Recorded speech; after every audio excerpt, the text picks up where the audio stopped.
استراتيجي زي المحللين.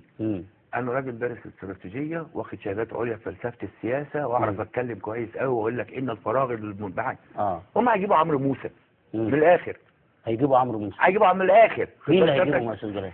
هم خلاص هو هيجاب عمرو موسى. خد بالك ازاي. انا عايز اقول لحضرتك حاجه. كانوا سالوا محمد عبد الوهاب ايه رايك في المطربين الشبان؟ قال لهم جمال قوي وحلوين قوي بس يغنوا مع بعض كلهم، لكن واحد لوحده ما ينفعش. انا في رايي واحد لوحده ما ينفعش. انا ما اقدرش ارشح حد في اللي موجودين دلوقتي. كل واحد عليه علامه استفهام في شيء معين. انا كجلال مش كلهم محترمين، لكن انا مش هنتخب حد فيهم. لكن شعوري ده حاجه مختلفه. شعوري عمرو موسى اللي جاي. انت شايف المسرح؟ ما هو سعادتك بعد اذن سعادتك من يقبض على السلطه الان لن ينسحب منها الا بضمانات ولو ضمانات خفيه. الانسحاب ما بقاش كده. الانسحاب مش كده في ظل حاله السيوله. ما هم معذورين في ظل حاله السيوله والاتهامات الجزافيه التي تحدث لكل من هب ودب ومن يستحق ومن لا يستحق وخلافه. لن ينسحب القابضون على السلطه الا بضمانات. وعمرو موسى يضمن الضمانات؟ يضمن الضمانات. بمعنى؟ ما حضرتك عارف التفصيلات يعني. لا قول لي بقى. هو اقرب يعني لتحقيق ذلك.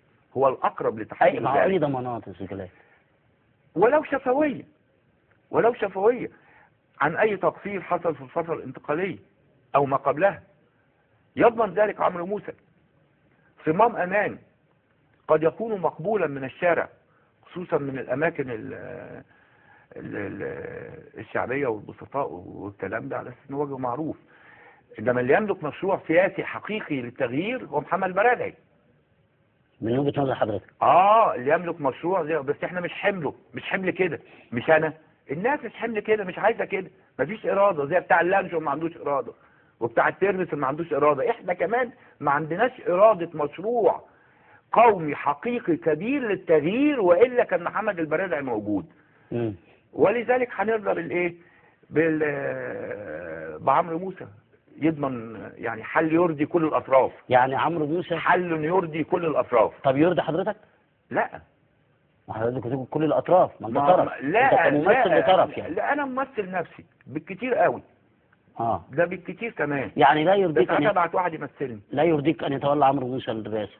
يبقى برضه ايه بالنسبه لي انا جزء من النظام القديم. انا بالنسبه لي كجلال كراجل معارض هو جزء من النظام بالنسبه لي انا. لكن ما اراه شيء ليس كل ما يتمناه المرء يدركه. وقد تاتي الرياح بما لا تشتهي السفن. ما يحدث شيء وما تتمناه شيء اخر.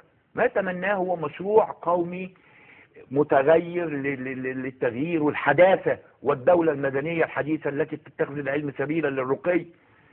هذا الكلام ما فيش اراده شعبيه لا من بتاع اللانشون ولا من بتاع الترمس ولا من المسؤولين. ولا من المسؤولين. وبالتالي كلنا انت فاكر بيت من اللحم؟